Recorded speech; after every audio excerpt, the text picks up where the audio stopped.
अस्सलामुअलैकुम, welcome to the Sheraman law classes. दोस्तों, आज हमारा लेक्चर लिमिटेशन एक्ट से रिलेटेड है और एक क्वेश्चन जुडिशरी में पूछा जाता है बार बार। वो क्वेश्चन ये है कि what is the duty of the court when suit appeal और application is filed after limitation period. ये क्वेश्चन बार बार पूछा जाता है और मेरा जो ये क्लास है इसमें मैंने ये भी है कि हम इसमें जुडिशरी के ऊपर भी लेक्चर देते हैं। तो आज इस सिलसिले में हम छठा क्वेश्चन डिस्कस कर रहे हैं और जो क्वेश्चन है मैंने आप लोगों को बता दिया। दोस्तों, इस क्वेश्चन की तफसील के साथ जवाब मैं दूंगा, साथ साथ आप लोगों को मैं डिक्टेशन भी दूंगा इस पे अंग्रेज़ी में, ताकि आप लोग फिर अपने पेपर्स में उसको लिखें। इससे पहले ये ज़रूरी है कि थोड़ा सा मैं आप लोगों को लिमिटेशन एक्ट पे बात करूं, ख़ासकर सेक्शन 3 और 5 पे। और इसके अलावा मैंने एक अलग लेक्चर तैयार किया है लिमिटेशन एक्ट पे। जर्नली वो लेक्चर है जिसमें मैंने पूरे लिमिटेशन एक्ट को डिस्कस किया है। दोस्तों, हमारा जो लिमिटेशन एक्ट है 1908 का, ये एक ऐसा एक्ट है जिसने बाकायदा एक लिमिट मुकर्रर किया है और इसमें यह है कि जो लिटिगेशन होगी इसके लिए एक लिमिटेशन है, टाइम टेबल दिया गया है बाकायदा, जिसको हम एक शेड्यूल बोलते हैं, इसके साथ अटैच है और इसके मुख्तलिफ आर्टिकल्स है। यानी इसके दो हिस्से, एक सेक्शंस वाला पोर्शन है जिसमें मुख्तलिफ सेक्शंस हैं, जिसमें सेक्शन 3, 5 जिस तरह मैं आप लोगों को बता रहा हूँ, और साथ एक टेबल है जिसको फर्स्ट शेड्यूल कहा जाता है। लिमिटेशन एक्ट के साथ वो अटैच है और उसमें मुख्तलिफ आर्टिकल्स है और उस आर्टिकल्स में लिमिटेशन का टाइम दिया गया है कि परस्करी की एप्लीकेशन किस तरह, मतलब जब दायर होगी तो एक एप्लीकेशन के लिए क्या टाइम है, अपील के लिए क्या टाइम है, रिवीजन के लिए क्या टाइम है और इसी तरह इजरा के लिए क्या टाइम लिमिट है। ये मुख्तलिफ है। मसलन इसमें इजरा के लिए अगर अदालत आपके हक़ में कोई डिग्री जारी करे तो इजरा के लिए इसमें 6 साल हैं। मसलन किसी शख्स का किसी के ऊपर कर्ज़ा है, 2 लाख है, 10 लाख है, अदालत ने उसको डिग्री दे दी, तो अभी ये उस बंदे की ज़िम्मेदारी है कि 6 साल के अंदर अंदर वो बाकायदा जाए और इजरा का दावा दायर करे। और अगर 6 साल तक वो मतलब इसी तरह बेगम रहा और इस मतलब जिसको बोलते हैं सोया रहा और उसने दावा दायर उसका इजरा नहीं लगाया, तो 6 साल बाद ऑटोमेटिकली उसका ये राइट जो है वो ख़त्म हो जाता है और इसके बाद वो इजरा नहीं लगा सकता है और कोर्ट उसको फिर रिलीफ नहीं देगी। इसलिए कि हमारे कानून का ये एक उसूल है कि law favours the vigilant not the indolent. यानी कानून विजिलेंट शख्स का साथ देता है जो बंदा विजिलेंट हो। ये नहीं है कि हम अपने राइट के ऊपर सोए रहे और बाद में जाके हम क्लेम कर सकें। लिमिटेशन का कानून जो है ये लिमिट करता है हर चीज़ को, लेकिन सिर्फ जो मुरूसी जायदाद है या विरासत है उस पे इसके लिए कोई लिमिटेशन नहीं है, वो आप किसी भी टाइम क्लेम कर सकते हैं। बाकी जितनी भी मैटर्स है उसके लिए लिमिटेशन पीरियड मुकर्रर है। दोस्तों, जिस तरह मैंने बता दिया कि ये एक क्वेश्चन है कि what is the duty of the court when suit appeal और application is filed after the period of limitation, ये क्वेश्चन आता है। तो आज इस क्वेश्चन को हम डिस्कस करेंगे। दोस्तों, अगर आप जज है तो आपका ये काम है कि जब भी आपके पास कोई ऐसा एप्लीकेशन आ जाए, अपील आ जाए, रिवीजन है, रिव्यू है जो कि टाइम बार्ड है, तो आपका ये काम है कि आप फ़ौरन उसको डिसमिस करें, इसको आगे चलाने की कोई ज़रूरत नहीं है। और अगर परस करे कोई ऐसा मैटर आपके पास आ जाए जिसमें जो दूसरे मुखालिफ वकील है वो इस पॉइंट को रेज़ ना करे, वो खामोश रहे, तो आपके पास बतौर जज ये इख्तियार है कि आप उसमें सोमोटो एक्शन ले सकते हैं और सोमोटो एक्शन के तहत आप इसको नोटिस करके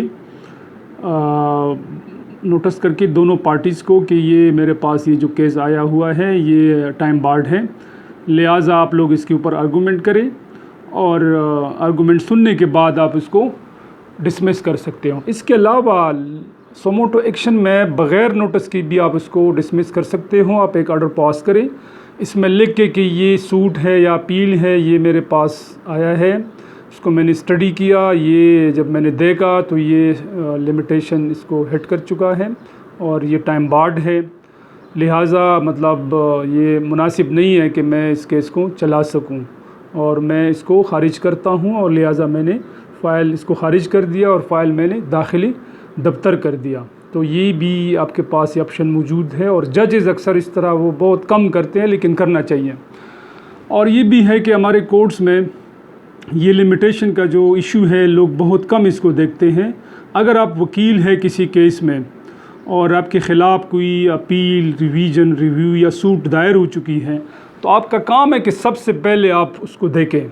अगर वो लिमिटेशन पीरियड वो लिमिटेशन ने इसको हिट किया है तो आप फ़ौरन इसमें एप्लीकेशन दें और इसमें अपना ये पॉइंट रेज़ करें कि ये टाइम बार्ड बाय लिमिटेशन और लिहाजा इसकी कोई चलाने की कोई ज़रूरत नहीं है और ये लिमिटेशन एक्ट इसके ऊपर लागू है और लिहाजा इसको डिसमिस करें। तो ये भी बहुत ज़्यादा ज़रूरी है। इसी तरह ये जो चीज़ें मैंने बता दी, ये हमारा सेक्शन 3 लिमिटेशन एक्ट का डील करता है और इसमें ये मौजूद है कि अगर कोई इस तरह की एप्लीकेशन हो, अपील हो, रिव्यू हो, रिवीजन हो, अदालत के पास आ जाए तो शल का लफ्ज़ इस्तेमाल किया गया है कि जज का ये काम है। शल का लफ्ज़ इसलिए इस्तेमाल किया गया कि खामखा वो जज जो है उसको डिसमिस करेगा, उसके चलाने की कोई ज़रूरत नहीं है। दोस्तों, मेरा एक केस था सवात में, वो इस तरह था, मैं थोड़ा सा उसको आप लोगों के साथ शेयर करता हूँ कि एक बंदे के हक़ में कोर्ट ने डिग्री दे दी और इसके बाद जिसके हक़ में डिग्री दे दी गई, यानी जो डिग्रीदार था, उसने आगे इजरा की पिटीशन दायर नहीं की और जो डिफेंडेंट था जिसके ख़िलाफ़ डिग्री दायर हो गई थी, उसने उसके ख़िलाफ़ अपीलें की, मतलब सेशन कोर्ट में अपील की, इसके बाद हाई कोर्ट, फिर इसके बाद सुप्रीम कोर्ट केस आ गया और अभी तक वो केस सुप्रीम कोर्ट में पेंडिंग है। लेकिन मीनवाइल जब मैंने उस केस को स्टडी किया तो मैंने देखा कि उसमें वो लिमिटेशन का पॉइंट मुझे नज़र आया और इसमें यह था कि 2002 में जो केस था, सूट, वो डिसाइड हो चुका था उसके ख़िलाफ़ और जो मुद्दई पार्टी था उसने 2010 में जाके इजरा की पिटीशन दायर की थी और इसके ऊपर कार्रवाई हो रही थी उसके ख़िलाफ़, उसको बेदखल भी किया गया था उस प्रॉपर्टी से। तो मैंने फिर ये किया कि हम बाकायदा स्वात में गए और वहाँ पे हमने लिमिटेशन एक्ट के तहत एप्लीकेशन हमने दे दी सेक्शन 3 के तहत और कोर्ट को हमने सेटिस्फाई किया और बाकायदा अदालत ने फिर ये किया कि इजरा को ख़त्म किया और बंदे को रिस्टोर किया और फ़ाइल जो इजरा की कार्रवाई चल रही थी उसको दाखिली दफ्तर कर दी। और अभी ये है कि केस तो सुप्रीम कोर्ट में चल रहा है, लेकिन इसका जो मकसद है वो फोत हो गया। यानी लिमिटेशन एक्ट इतना स्ट्रॉन्ग है कि इसको ये सब कुछ ये ख़त्म कर देता है अगर आपके पास लिमिटेशन का ये एक्ट मौजूद है। और केसेस सुप्रीम कोर्ट तक आ जाते हैं, लेकिन लोग इसमें ये लिमिटेशन का पॉइंट टच नहीं करते हैं, नहीं देखते हैं। तो ये बहुत ज़्यादा ज़रूरी है कि आप इसमें लिमिटेशन को देखें कि आया इसने लिमिटेशन को हिट किया है या नहीं। इसी तरह अगर आप किसी के वकील है और इसमें लिमिटेशन टाइम पीरियड एक्सपायर हो चुका है तो इस एक्ट में कंडोनेशन ऑफ डिले का ऑप्शन मौजूद है। सेक्शन 5 इसको डील करता है। अगर मतलब गुड काज और गुड फेथ मौजूद है और सफिशेंट रीज़न है जिसके वजह से वो लिमिटेशन टाइम पीरियड एक्सपायर हो चुका है, तो जब आप दावा दायर करते हैं या कोई एप्लीकेशन दायर करते हैं किसी भी अदालत में, तो सेक्शन 5 का ज़रूर आप एप्लीकेशन लगाया करें। इसलिए अगर आपने सेक्शन 5 का एप्लीकेशन नहीं लगाया है तो जज उसको डिसमिस करेगा, आपका जो अपील है या जो भी आपका मैटर है या सूट है। तो ये ज़रूरी है कि आप इसके साथ सेक्शन 5 का वो लगाएं। अभी ये है कि ये ज़रूरी नहीं है कि आपने सेक्शन 5 का एप्लीकेशन लगा दिया और अदालत इसको इंटरटेन करेगी। अदालत इसमें दो चीज़ें देखेगी, एक ये है कि सफिशेंट काज और इसके बाद गुड फेथ, यानी मतलब आपने कोई स्ट्रगल की है कि जब आपके ख़िलाफ़ कोई केस पास हुआ या मतलब आपका जो राइट है जिसको आपने डिले किया, तो इसमें अब मतलब आपने क्या किया है, सफिशेंट काज आपने इसमें शो करना पड़ता है। मसलन फ़र्ज़ करें जो हमारी लॉकडाउन की सूरत हाल थी, फ़र्ज़ करें पेशावर हाई कोर्ट ने अगर मतलब किसी के ख़िलाफ़ फ़ैसला दिया है और सुप्रीम कोर्ट के लिए आपको पता है कि इसके लिए 1 मंथ का टाइम है अपील के लिए, और लॉकडाउन की वजह से वो बंदा नहीं आ सका सुप्रीम कोर्ट, चूँकि अदालतों में तो काम होता रहा, तो वो गुड काज और ये सफिशेंट काज और गुड फेथ वो एक्सप्लेन करेगा कि मैं घर से निकला, जब मुझे मतलब इस अपील की कॉपी मिली, मैं घर से निकला, मैं अड्डे पे गया, मैं गाड़ी में बैठ गया, मतलब मैंने इतना स्ट्रगल की, और इसके बाद मतलब मोटरवे पे आए, वहाँ पे रोड बंद, और इसके बाद मैंने दोबारा ये कोशिश की। ये सारी चीज़ें वो एक्सप्लेन करेंगे। और लिमिटेशन एक्ट में ये भी है कि वो एक एक घंटे, एक एक दिन और एक एक मंथ का वो हिसाब देंगे और इसको एक्सप्लेन करेंगे कि ये रीज़न है। जब तक वो एक्सप्लेन नहीं करेंगे तो कोर्ट के पास इख्तियार है कि वो इस एप्लीकेशन को भी ख़ारिज करें और सब्सिक्वेंटली उस दावे को या अपील को जो भी है उसको ख़ारिज कर सकती हैं। अदालत के पास ये इख्तियार है। इस सिलसिले में लाहौर हाई कोर्ट ने बाकायदा एक प्रिंसिपल्स सेट की हैं, और वो प्रिंसिपल्स ये हैं कि ये एक अपील है, appeal number 43 2015, appeal number 43 2015 Lahore high court principal seat का ये फैसला है। जस्टिस वक़ास रऊफ़ साहब, मिस्टर जस्टिस वक़ाफ रऊफ़ साहब की ये जजमेंट है इसमें, और इसमें ये प्रिंसिपल मौजूद है कि कंडोनेशन ऑफ डिले के लिए कोई ख़ास हास्ट और फास्ट रूल नहीं है, और इसमें यह है कि गुड फेथ और सफिशेंट काज को देखा जाएगा, और जो जज साहब होंगे वो अपने जुडिशल माइंड को अप्लाई करेंगे और वो देखेंगे कि जनाब आया ये जो बंदा बता रहा है कि इसी वजह से मैंने मतलब अपना सूट या अपील या जो एप्लीकेशन है उसको इन टाइम दायर नहीं कर सका, तो आया वो सच बोलता है और आया वो सफिशेंट रीज़न्स बता सकता है, गुड फेथ इसमें मौजूद है और ड्यू काशंस के साथ उस बंदे ने कोशिश की है कि नहीं की है। अगर ये चीज़ें हैं और कोर्ट मुतमईन हो गई तो कोर्ट कंडोनेशन ऑफ डिले को एक्सेप्ट करेगी और एप्लीकेशन को मंजूर करके केस आगे चलाएगी। अदरवाइज़ देन एंड देयर वहाँ पे केस को डिसमिस कर सकती हैं, एप्लीकेशन भी और केस को भी। अदालत के पास ये इख्तियार है। तो दोस्तों ये तो मैंने आप लोगों को जर्नली बता दिया। अभी इस पे एक क्वेश्चन है जो मैंने आप लोगों के लिए तैयार किया है, मैं आप लोगों के साथ शेयर करता हूँ। जुडिशरी के जो स्टूडेंट्स हैं, सिविल जजेस और एडिशनल सेशन जजेस के लिए जो तैयारी करते हैं, वो मेरा ये लेक्चर अभी नोट करें आराम के साथ। ये बहुत शॉर्ट आंसर है इस क्वेश्चन का, लेकिन इसमें मैंने तमाम चीज़ों को जो इसके साथ रिलेटेड है उसको मैंने कवर की है।